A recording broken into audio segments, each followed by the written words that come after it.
Welcome to UCLA Women in Philanthropy.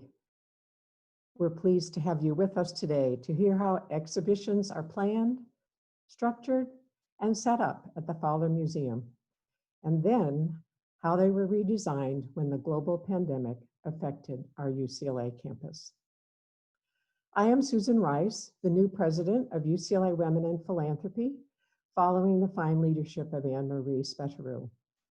Women in Philanthropy celebrates and inspires women's giving across the UCLA campus.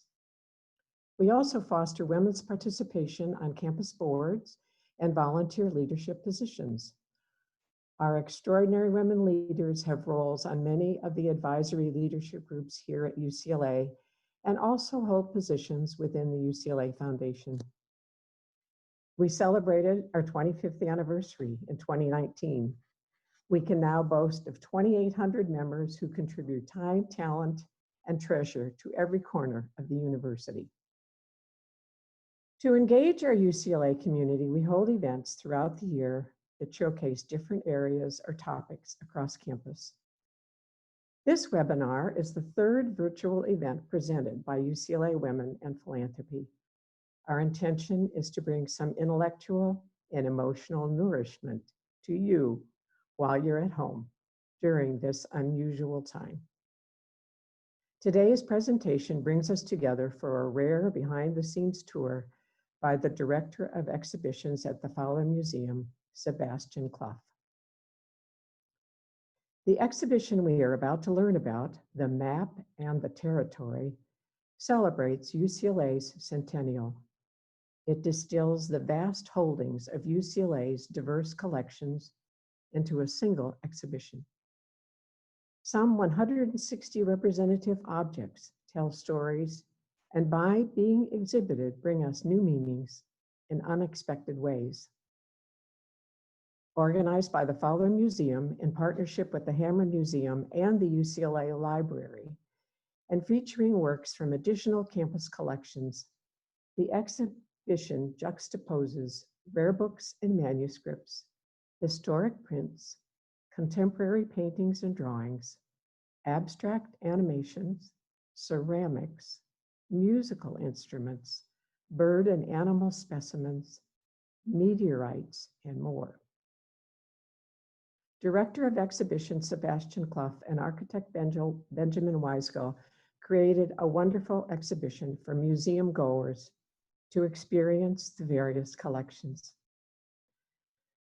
But as you might imagine, with the COVID-19 pandemic and life on the UCLA campus shutting down, this exhibition has had to be reconsidered before it even had a chance to open. Sebastian will share what's involved with mounting an exhibition in general and what it took to bring the map and the territory together. He'll share a video of the end results, which they now need to redesign to take into account social distancing measures. Sebastian will answer questions at the end of his presentation, so please submit them through the Q&A function on your Zoom screen. They will be reviewed by staff, and then I will present them to him for his response. He welcomes your questions. If you need clarification during Sebastian's presentation, use the same Q&A function. Sebastian?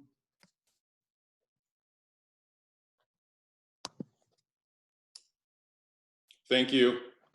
And thank you all for joining this talk. I'd like to start by showing a video that by now is a bit of a time capsule, because I made it right when we at the Fowler Museum stopped working on the years-long project, The Map and the Territory. The galleries still look the same today as they did on March 18th when we left the space. So I'll show the video and then share with you a look into the world of exhibition design.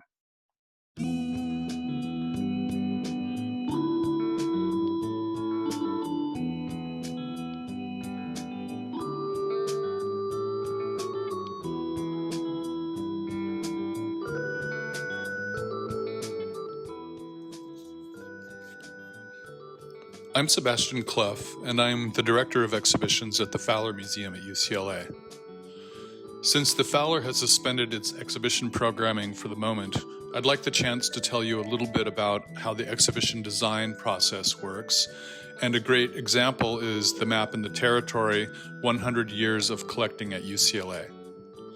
When the COVID-19 crisis hit, we were almost finished with the construction of the map and the territory, which is a survey of the vast collections of UCLA since its beginning in 1919, involving years of planning, many departments, and hundreds of objects of all kinds. I'd love to take you on a brief journey of the process of organizing hundreds of art objects and narrative ideas into an architectural exhibition space.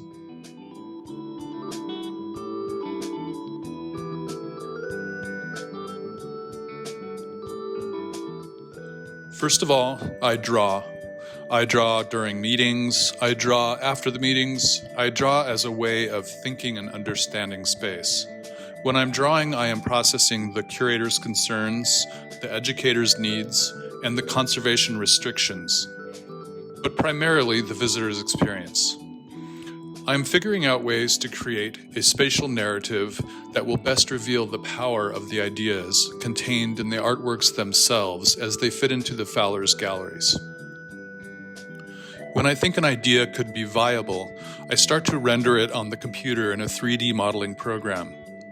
My team and I model every object to scale and begin to create the environments that will present each object. We build the exhibition in digital space to scale and then create presentation renderings. And finally, when things are signed off, we make construction drawings that will be built by our crew. And here are some images of the built environment right when we stopped work.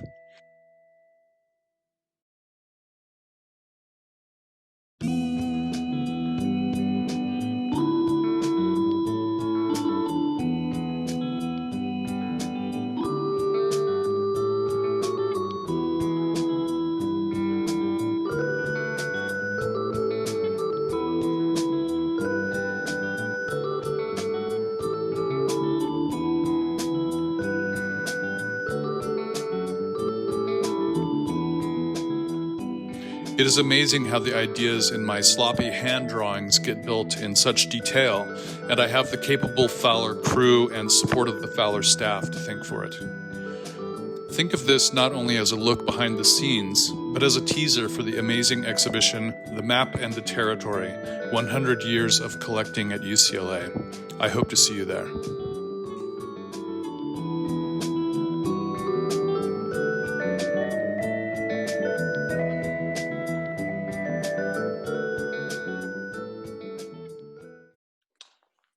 So now I'm going to show you a lot of images and talk about what exhibition design is, and how the way we think of exhibitions is actually a pretty recent phenomenon, and eventually talk about how we think about presenting cultural ideas in this interim period that we're all in. So,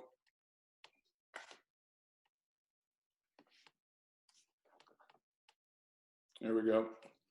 What is exhibition design?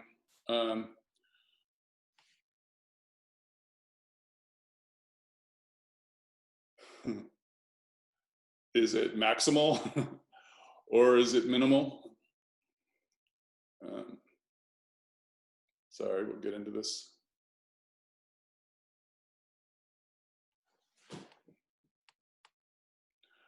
Is it architecture, scenography, curation, or an art form in itself? Does it reside only inside the gallery's walls or outside them as well? And what skills and talents does it engage? These are all images of installations that I have designed. Anyway, these are questions that only began to be addressed in the early 20th century in the West, after the era of the Paris Salon had waned, which to its credit existed a shocking 200 plus years. Before that, you'd mainly see paintings in religious contexts or private residences. In this era, the only thing an architect or designer had to figure out was how to cram as many heavy gilt frame paintings into a given space as possible.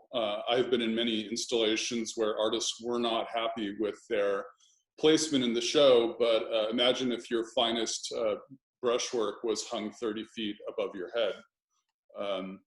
Anyway, thank goodness for Alfred H Barr, who lived from 1902 to 1981 and was the first director of the Museum of Modern Art in New York, and who invented this. Yes, what you are seeing are paintings hung at eye level in a neutral white room with a bench for contemplation.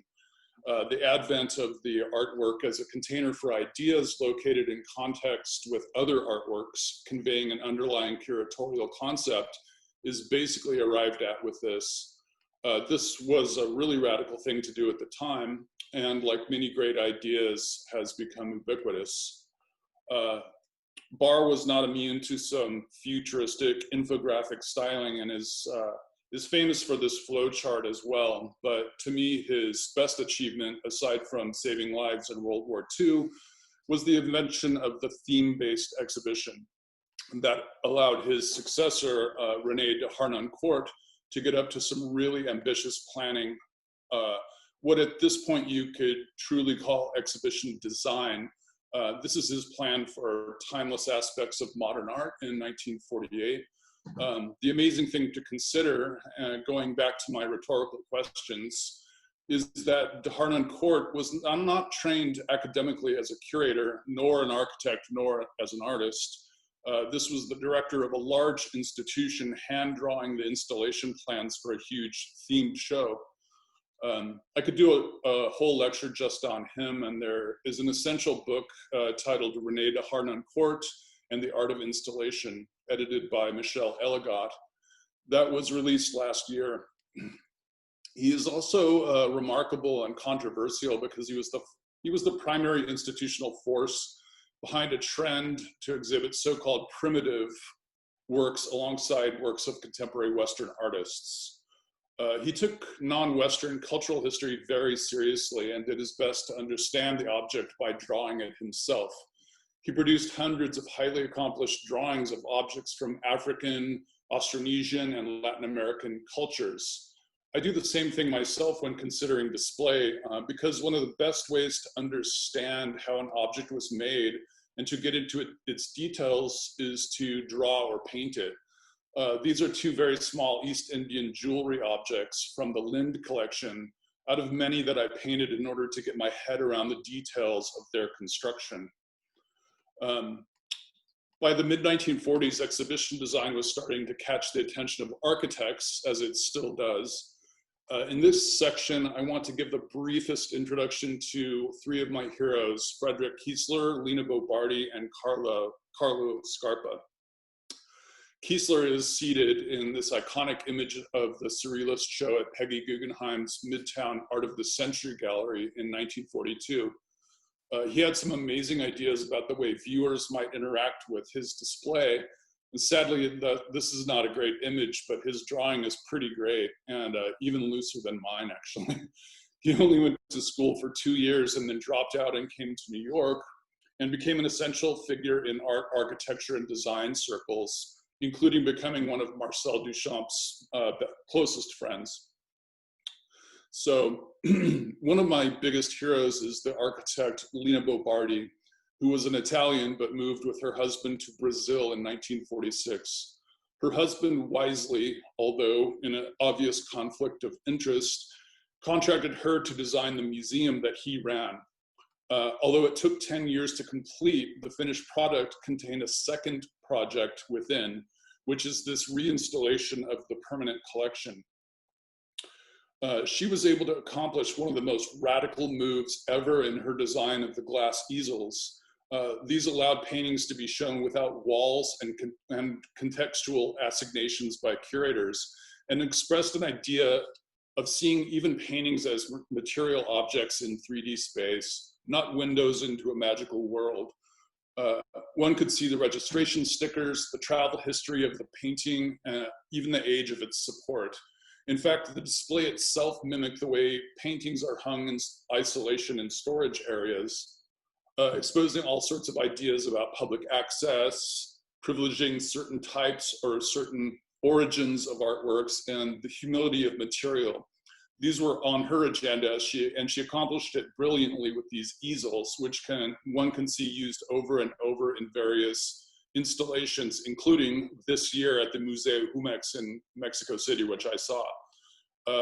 My third and most dear hero is Carlo Scarpa, the Venetian architect who was an absolute master of the subtleties of display.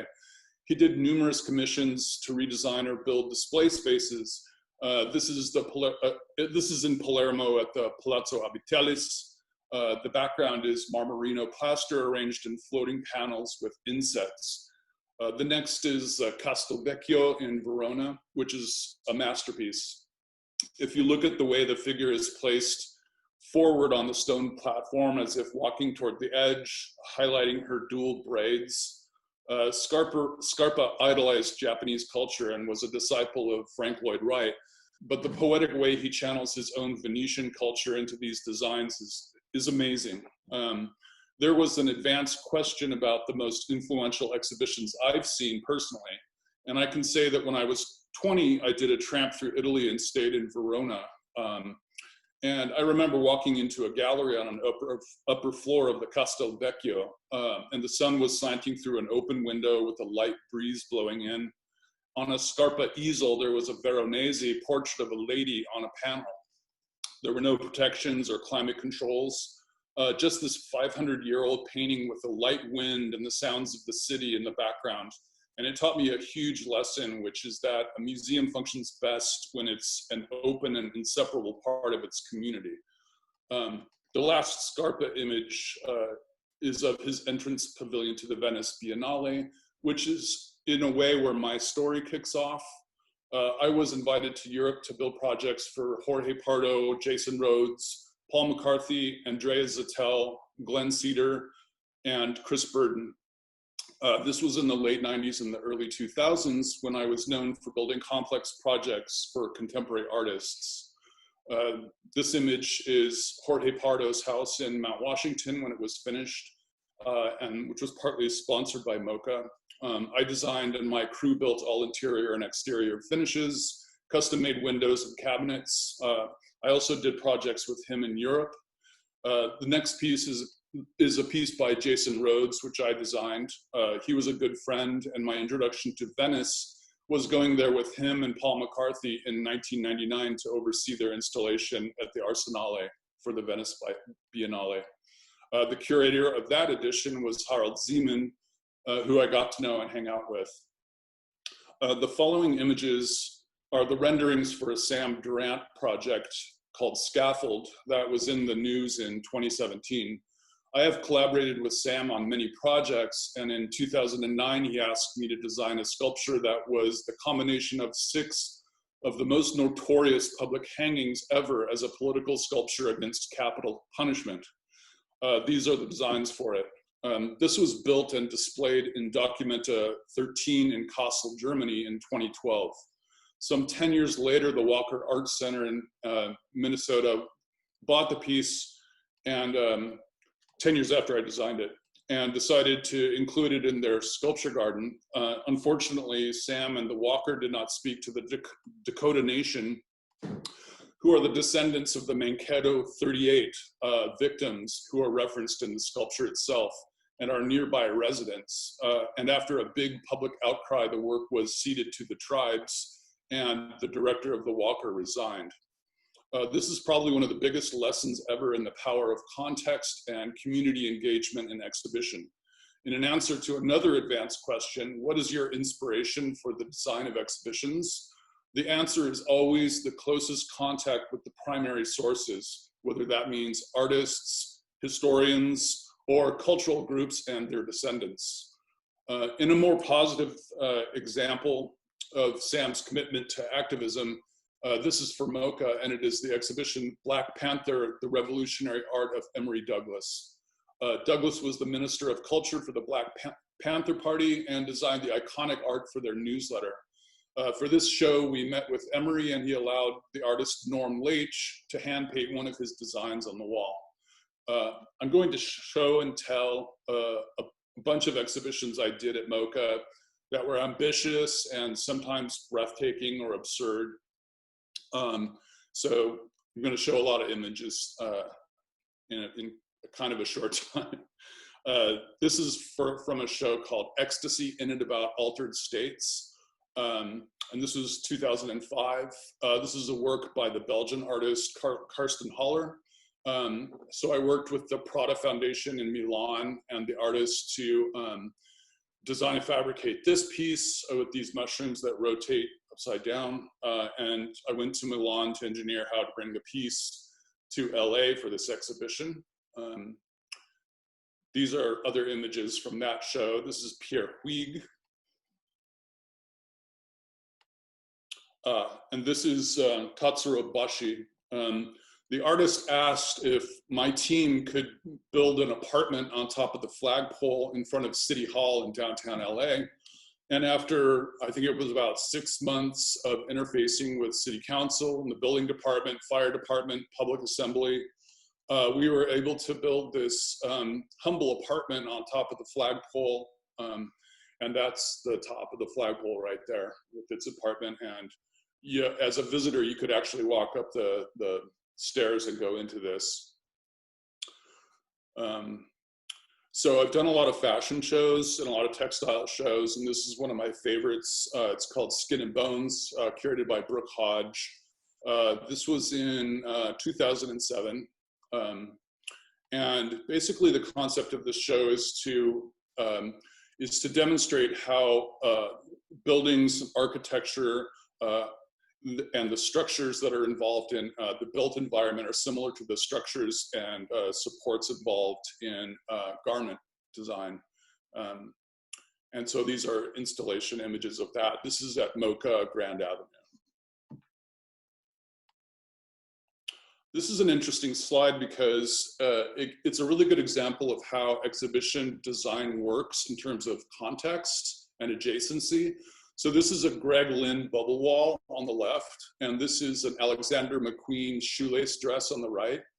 And they both talk about structure in really interesting ways. And then also it's a playful way to have color adjacencies and a design that makes obvious connections through an instant associations that are then teased out more fully when you understand what the aim of the pieces are about.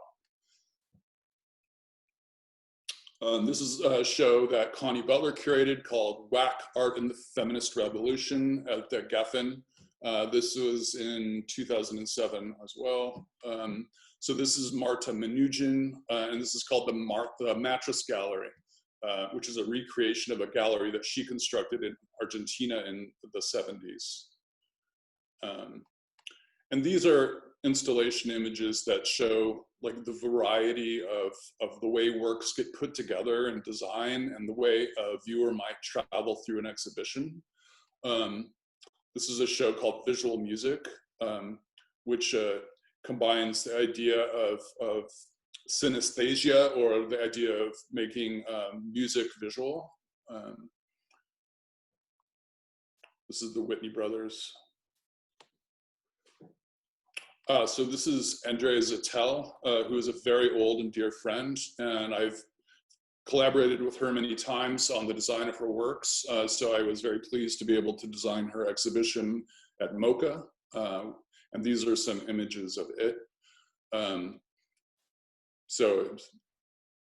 Having known her a long time, I've had a really close familiarity with a lot of these objects. And in fact, I think I designed this. These are her escape vehicles. So this is the Murakami show, Copyright Murakami, that was also at the Geffen. This show was designed down to the square inch, and every single part of it was fabricated in Japan and then brought over and assembled by a very large team of people from his studio and MoCA staff.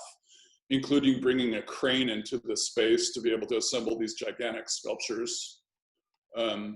Just as an example of how detailed this installation was, this is like a viewing room for a movie that he made. And the carpet here was actually woven, not printed, for this exhibition alone. That's kind of the level of detail. And then also there was a Louis Vuitton boutique inside the exhibition itself, conflating the idea of commerce and culture in a pretty pronounced way, because you could go in there and buy a handbag, which a lot of people did. This is a Robert Rauschenberg Combines show at Mocha Grand Avenue. I think what this does is basically it shows you the vast variety of things that you tackle as an exhibition designer. It's essentially, you know, adapting to kind of like, you know, deal with whatever walks in the door. This is jumping to the Fowler Museum now. I've always been really interested in art and culture from non-Western cultures, and I've been searching for a way to engage in learning about the broader art world. In 2008, my friend told me about a position at the Fowler leading their exhibitions. I thought there's no way they want a contemporary art person to do that, but they did. And since then, we've ramped up our engagement with contemporary artists from around the globe, as well as continuing to produce scholarly exhibitions and books on material and cultural histories, using the depth of the collection as a bridge to engagement and understanding the many ways that the power and meaning of objects is not static, but is constantly changing. So this is a show called Nene Spinning Wheel. And this is a contemporary artist from Chicago, Nick Cave. This is a very popular show. And sort of shows the contemporary sensibility coming into the Fowler Museum, which traditionally was about showing world historical culture and ethnography.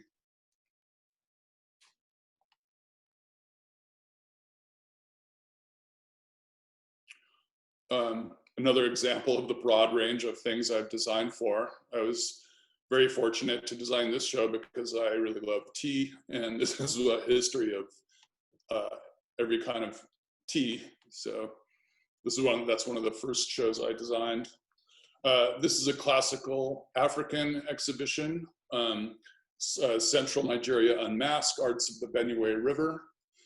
And this was a fantastic, dynamic show of amazing sculpture. And this shows just an example of why I love the Fowler Museum, because it's like I get to go to work and learn about these incredible objects and stories every day. And it never fails to blow my mind. I've been there for 12 years now. And when it just enriches my life so much to be able to, you know, deal with these objects and even handle them and figure out how to, you know, beautifully display them. I included this slide because this is more like what my day-to-day world is really like, which is figuring out how to fit hundreds and hundreds of objects into a limited space. And part of the reason I'd show this slide right now is this is a distant memory, in fact, because the density of the display in this exhibition is something that it will be a long time before public would be allowed to sort of, you know, ignore the distancing that's required in the present way we present exhibitions. So this is sort of like a document from the past in a way, but it's also interesting because it does show, like, I think it shows a little bit about how exhibitions are designed for flow. And instead of like a series of featureless square rooms, this is an exhibition about people who live along a river valley. And I think you can see that reflected in this floor plan because of the way it flows, and there's eddies, there's places to stop and investigate and then move on. So I think this is a really good example for people who haven't considered exhibition design before of part of what goes into it and the considerations that are involved. This is this is the Fowler's 50th anniversary show. So this is art objects from the Sepik River. These are Zulu staffs. And again, what I'm showing here partly is my addiction to not squared off surfaces, but highly complex curved display surfaces, which I feel, especially for objects that are organic in nature, to have like a bit more of a character to them.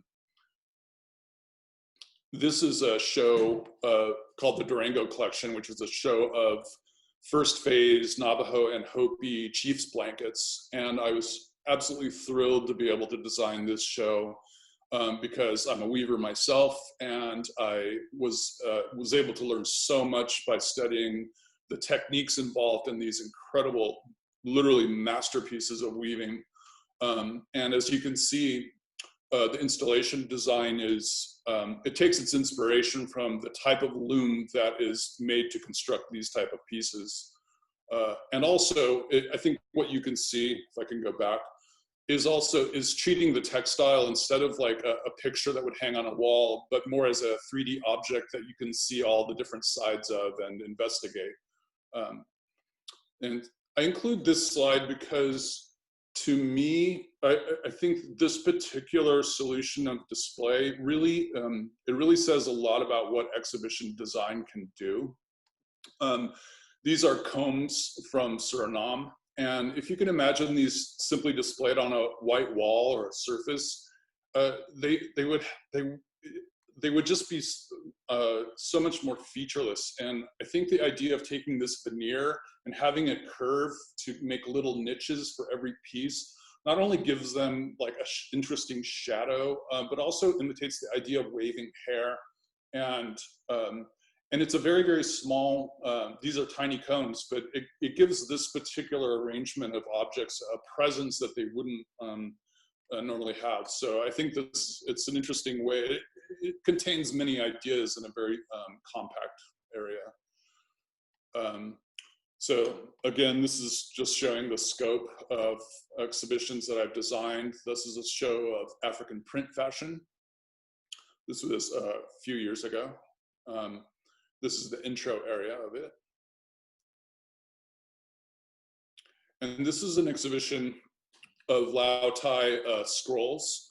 And I think you can see in this the contemporary sensibilities that are at work in this installation design. I think one way of approaching this type of material in the past is what's called immersive display. So the designer would try to take cues, very obvious cues from whatever culture. So if it's a show of Tibetan objects, everything would be saffron and crimson.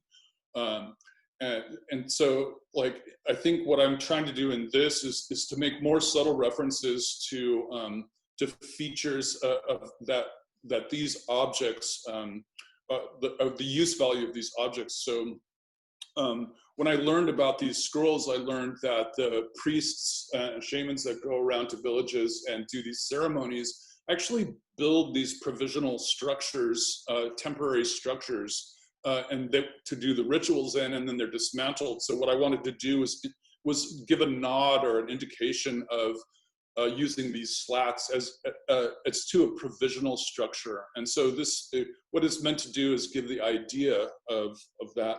And you may ask, well, how's anybody supposed to know that?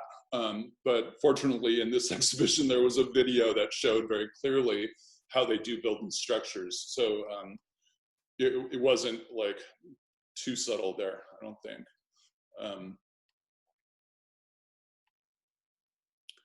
This is a contemporary African art exhibition that we did last year called Inheritance. And again, every single component of this video installation was custom made, and we worked very closely with the artist in how to display this particular 8-channel video artwork. This is a show I designed at the Fowler Museum called Radical Women, Latin American Art from 1960 to 1985. I was very, very pleased to be asked to design the first show in the remodeled Hammers exhibition spaces. And so what you see here is a digital rendering of what the exhibition would look like once built. Here I designed these. Basically, these are walls that turn into benches. And I wanted to create intimate spaces where the wall itself would enfold itself around the visitor and create like a more intimate space for a person to sit down and watch these videos.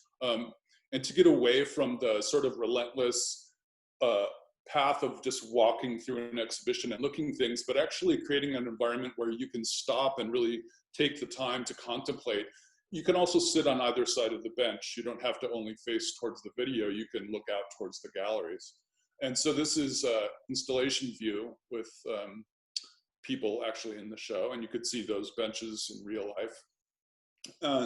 And this is interesting because I do a lot of work with graphic design and infographics. And in this exhibition, we decided to present a lot of this didactic and timeline information outside the gallery instead of inside of it, to let the art do the talking for itself instead of the competing idea of trying to read and soak up all this information at the same time as viewing art objects.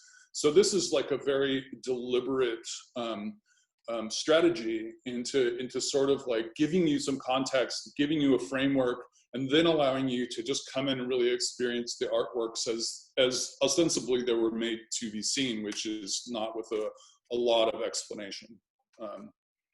So this is that idea. This is what you see when you go inside the door there. So this is a show that I curated at the Fowler Museum, and it's these amazing publishers in Mexico City called Gato Negro Ediciones. And the challenge in this exhibition, since basically what they make is books, is how does one display books in a museum exhibition?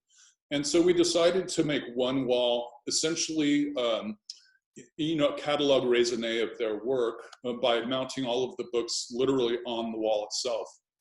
And then what we did was we decided to expand individual books and literally show the entire book, every single page, as a 2D, basically a photo montage on the walls. And so this is how that looked in the actual space. So that's an entire book.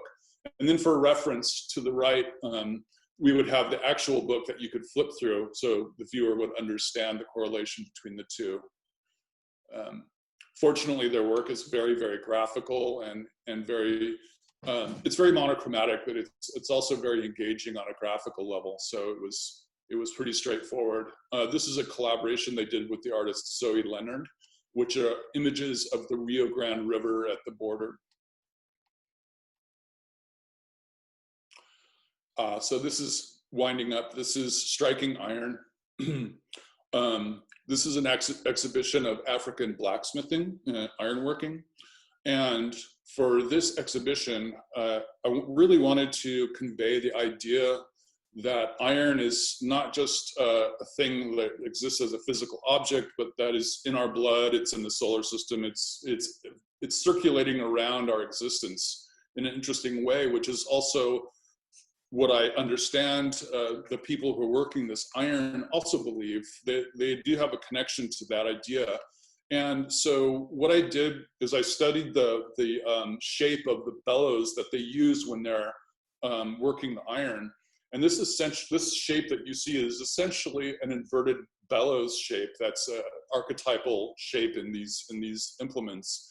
And what I did was I mapped projections all the way across the outside of this screen to create this immersive environment that you walk through as an entryway into the exhibition. And then elements from the iron pieces themselves made their way into the installation design and the architecture of the exhibit.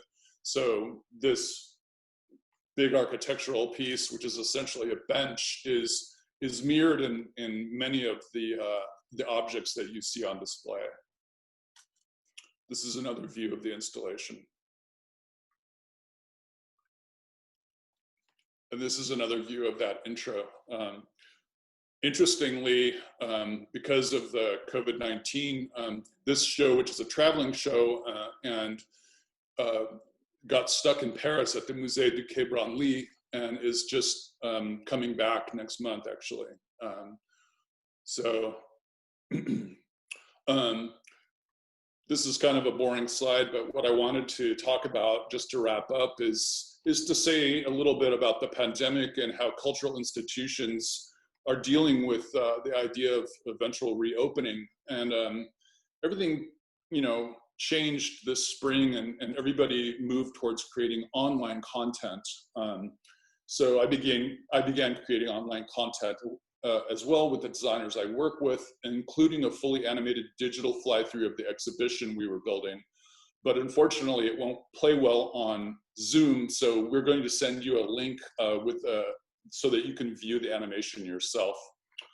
For now, I'm redesigning shows with social distancing in mind and moving parts of the exhibition narrative online.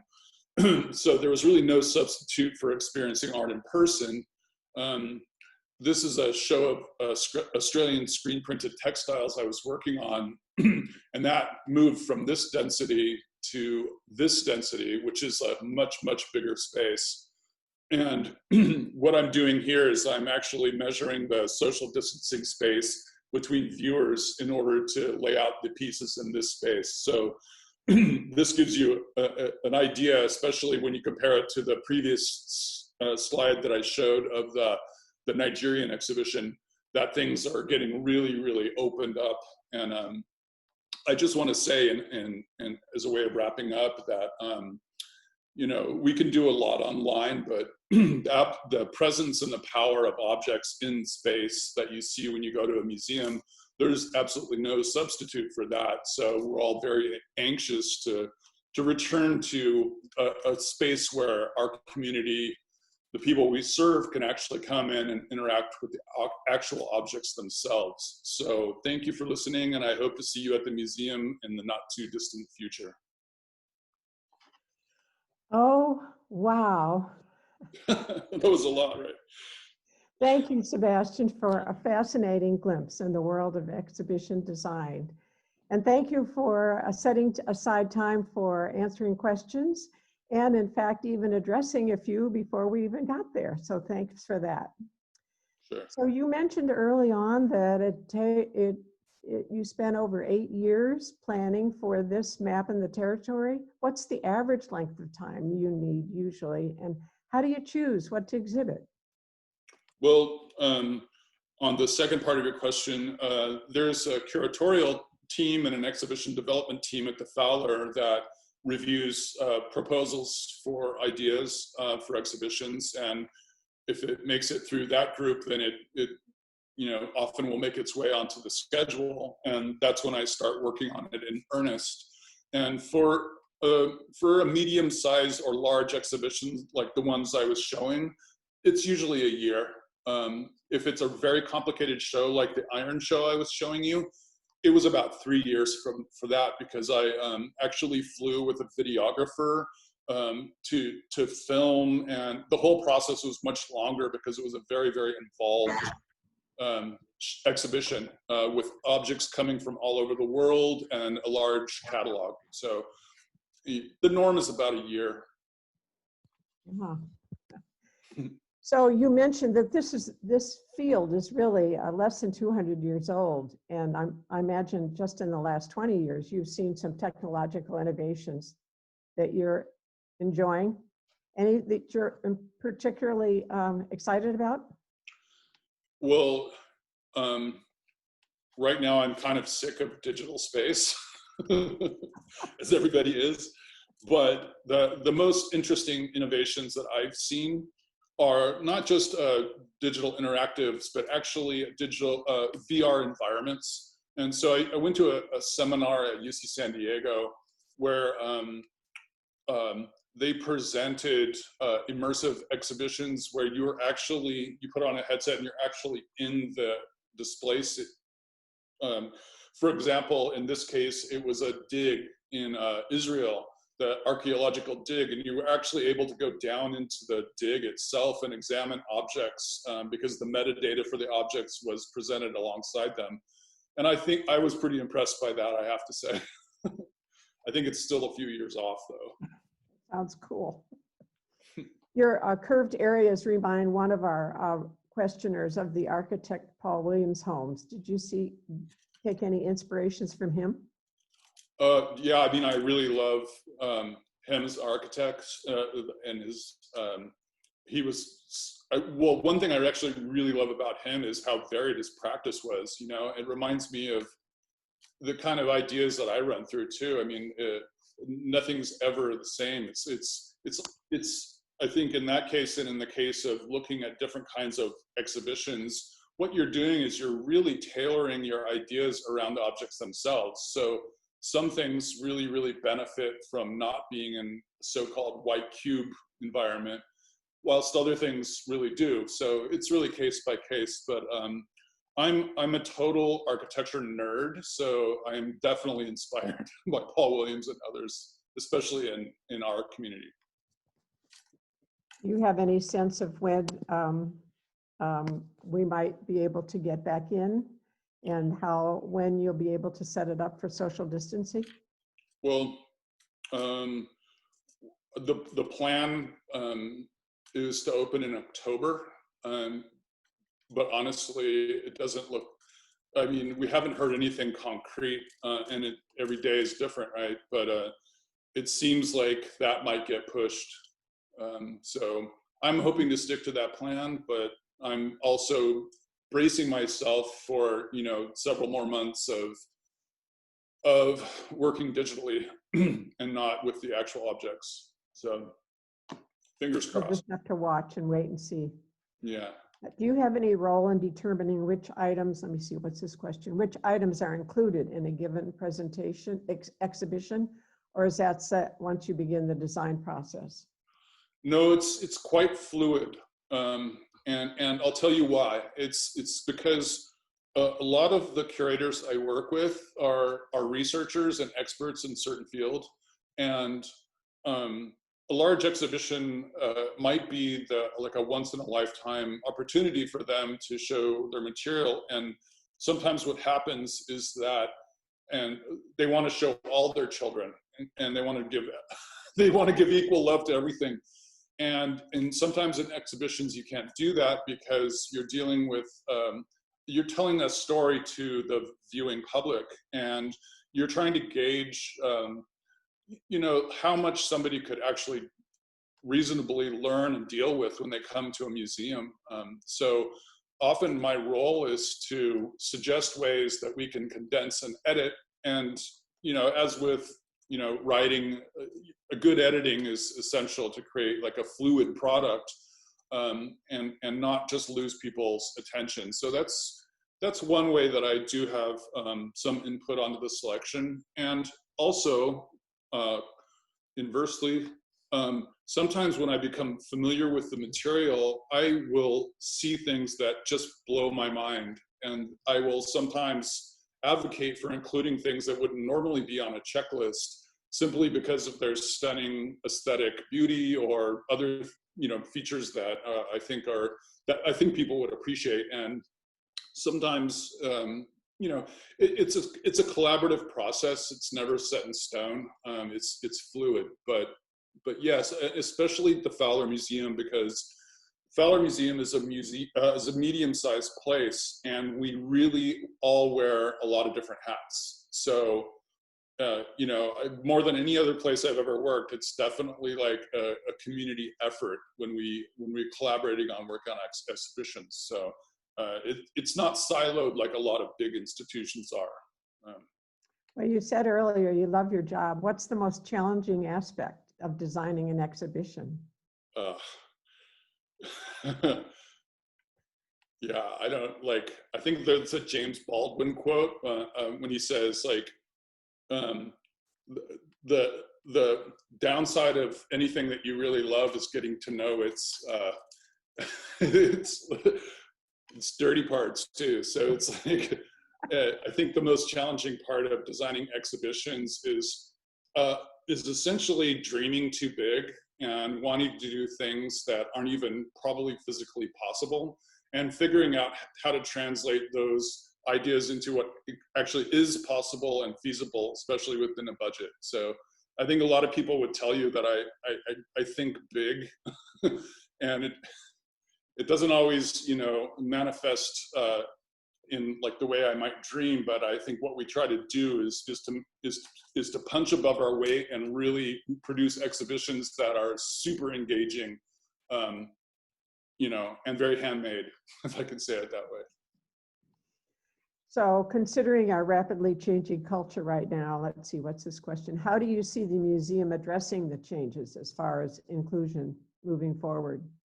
So anybody who knows me knows that one of my biggest passions, because I'm a real museum person, is to bring the museum to the city and to the community. And, you know, there are 1,000 ways to do that. And of course, resources are limited, but for me, it's simply the core idea that the museum is really there to serve and participate in the community that it exists in, and to find any way that it can to do that, instead of be an ivory tower, and an accessible academic, you know, place which is also extremely important. But in my personal view, the mission of the museum is really, it's much more than just what you would call outreach. It's actually like its core mission of engagement is to serve the citizenry and the people who come to visit our community, you know. So I have one last question.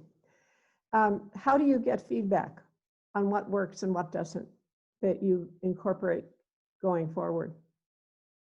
Well, it doesn't always work, I can tell you that in all humility.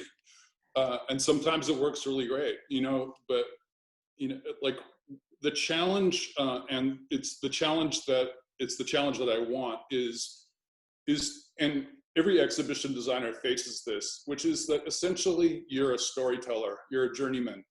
You're not essentially you're not an expert on any one thing, but if you wanted to do a show of horseshoes, I would say, okay, let's sit down and talk about horseshoes, you know.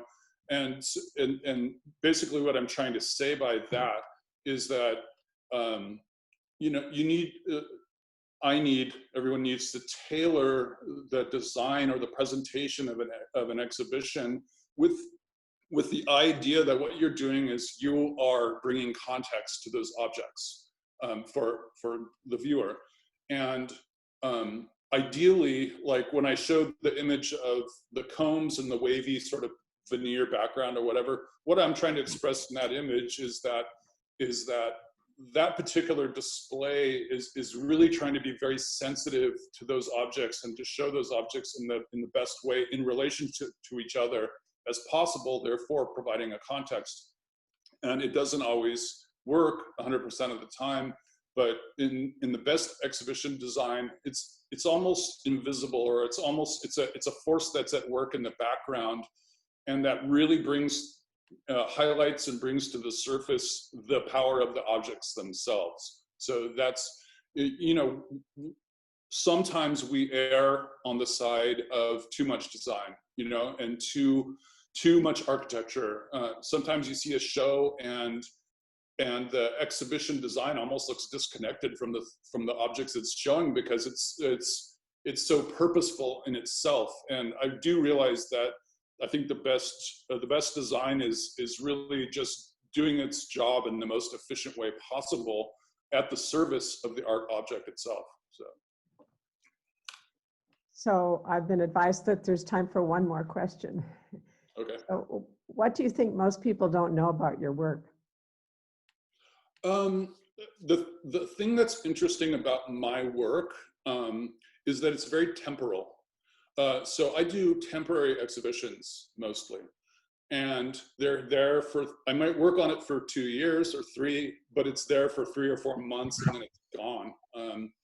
And I think that's a really interesting dynamic, and it's actually one that I embrace. so my life's work basically exists in images only, not as as a physical sort of in any kind of physical way, except for in books. And yeah, I mean, I guess I'm straying pretty far afield from the question, but I would say that one of the most interesting things about exhibition design of this nature is that it is temporal. So when I work on a project that's, for example, an interior or furniture or other things like that, those are physical objects that will exist going forward. But temporary exhibitions do not. However, what they do is they bolster the museum, and they provide. Essentially they provide the identity of the museum and inhabit its mission. So even though they themselves vanish, as it were, they provide the identity of the exhibition, of the institution. And what I hope my greatest accomplishment at the Fowler Museum has been is to help identify the Fowler as an amazing place to see exhibitions, and like no other. And I think we all kind of feel that way, and my role there is to manifest that in a visual way in the galleries. So. And it comes across, and certainly today. Well, a heartfelt thank you to you, Sebastian Clough, for your time and sharing your expertise. Sure thing. With the newly acquired knowledge of how exhibitions are designed, we are now better equipped to appreciate them more than before. And when we can, once again, we can do it in person at the Fowler. I hope to see you there. Thank you. And thank you as well to Women in Philanthropy members and other UCLA supporters for participating in this webinar. And to our behind the scenes staff, Betty Montano, Melissa Delgadillo, Eduardo Ponce Quiroz, and Melissa Efron-Hayak, our Director of UCLA Women in Philanthropy. There is a terrific video that Sebastian mentioned that's been created of the entire map in the territory exhibition, and we will be sending you that in a follow-up message. Women in Philanthropy will be holding other webinars throughout the summer and fall, and we hope you will join us for those. Good day.